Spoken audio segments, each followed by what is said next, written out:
உலகமெங்கும் இருக்கிற இயேசுவின் அடியவர்களுக்கு வணக்கம், வாழ்த்துக்கள். இயேசுவுக்கு மதம் கிடையாது. மீண்டும் மீண்டும் அதை வலியுறுத்துவதற்கு காரணம், இன்றைக்கு அநேக மனிதர்களுடைய ஒரு தன்மை என்னவென்றால், கடவுளிடத்திலே வருவதை தவிர்த்து சடங்கு செய்து விடுவான் மனிதன், எதை வேணா செய்து விடுவான். ஆனா மனம் மாறி தன்னுடைய பாவ வாழ்க்கைக்காக மனம் வருந்தி பசுத்தமும் அன்பும் நீதியும் தயவும் கிருபையும் நிறைந்த கடவுளிடத்தில் வருவது மட்டும் மனிதனால் மிக மிக கஷ்டம். அதனால அப்படிப்பட்ட ஒரு நிலையில இருப்பீர்கள் என்றால், நான் அப்படிதான் இருந்தேன்.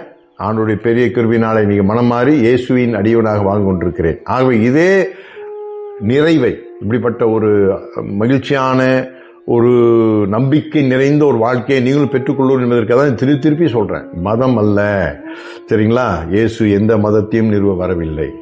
ஆனால் கடவுளோடு நாம் வாழ்வதற்கு இயேசுவை தவிர வேறு வழியே இல்லை. உட்கார்ந்து பேசுவோம், உண்மைகளை பேசுவோம். வாங்க நிகழ்ச்சிக்குள்ள போகலாம். இயேசு வழி இறை நம்பிக்கையில வரலாறு சார்ந்த உண்மைகளை நாம் பார்த்து கொண்டு வருகிறோம்.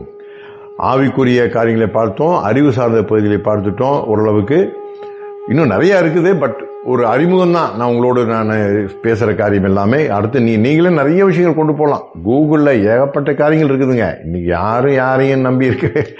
உங்களுக்கு தேவையான விஷயங்கள் அனைத்துமே இன்னைக்கு போன்ல இருக்குது, கூகுளில் இருக்குது, மற்ற எவ்வளோ அமைப்புகள் இருந்து நீங்க எடுத்துக்கொள்ளலாம்.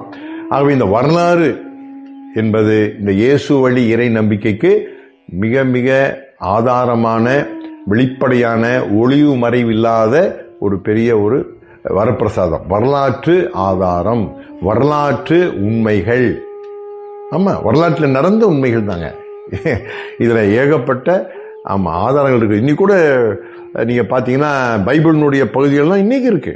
இன்னைக்கும் வேட்டிகன்ல இருக்கு, சிலதுக்கு பாரிஸ்ல வச்சிருக்காங்க, சிலது பெத்லஹேம் இங்க எருசலேம்லயும் வச்சிருக்காங்க.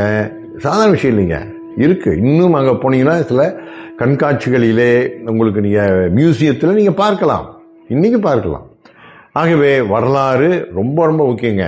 இன்னைக்கு நம்முடைய ஆண்டோடைய அடியவர்களுக்கு இந்த வரலாற்றை பற்றின நல்ல ஒரு அறிமுகம் இருக்க வேண்டும், நல்ல ஒரு புரிதல் இருக்க வேண்டும் என்று எனக்கு ஒரு வாஞ்சைங்க. ஏன்னா இது வரலாறு பத்தி எதுவுமே தெரியாம சும்மா ஏதோ பண்ணிட்டு போயிட்டு இருக்கிறது என்பது மிக மிக தவறுங்க.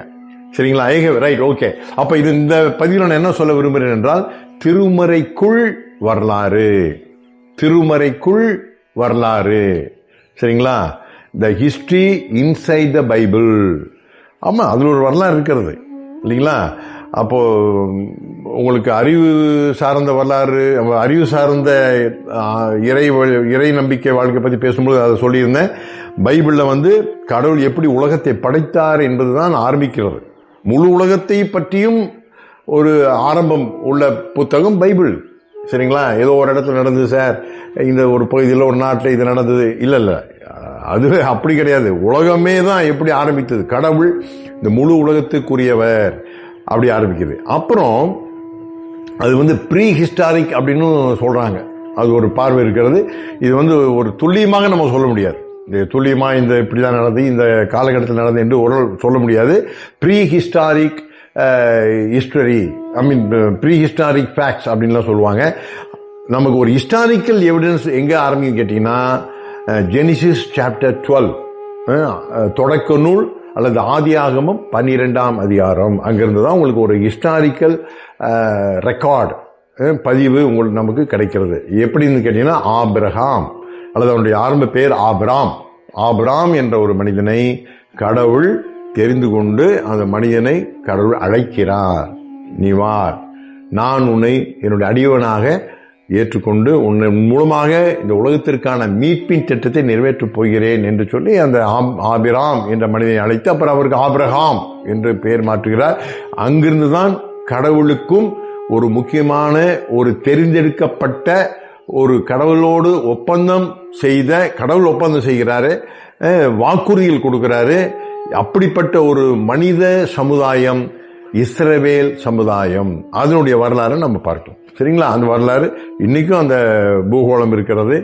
அந்த ஆபிரகாம் எங்கிருந்து வந்தாரு, எப்படிலாம் பிரயாணப்பட்டாரு, எங்க வந்து சேர்ந்தாரு, எகிப்து இருக்கிறது, பாலஸ்தீனா இருக்கிறது, சரிங்களா?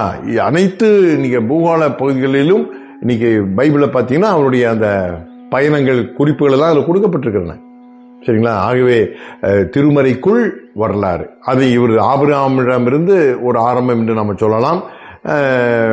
அதுக்கப்புறம் அவருடைய வழித்தோன்றல்கள், அதுக்கப்புறம் அவங்களுடைய வழியில வந்த அரசர்கள், அதுக்கப்புறம் கடவுள் ஏற்படுத்தின சில என்ன சொல்றீங்க மக்களை திருத்துவதற்காக கடவுள் அனுப்பின இறைவாக்கினர்கள், எல்லாமே எல்லா காரியங்களும் எங்க எப்போ யாரு அப்ப யார் ஆட்சி செய்து கொண்டிருந்தார், அப்போ அசிரியாவில் யார் இருந்தா, பாபிலோன்ல யார் இருந்தா, எகிப்துல யார் இருந்தார்கள், இப்படி சுற்றிலும் இருந்த நாடுகளினுடைய அரசர்கள், அவங்களுடைய நம்பிக்கைகள், மதங்கள் எல்லாமே பைபிள்ல இருக்கிறது.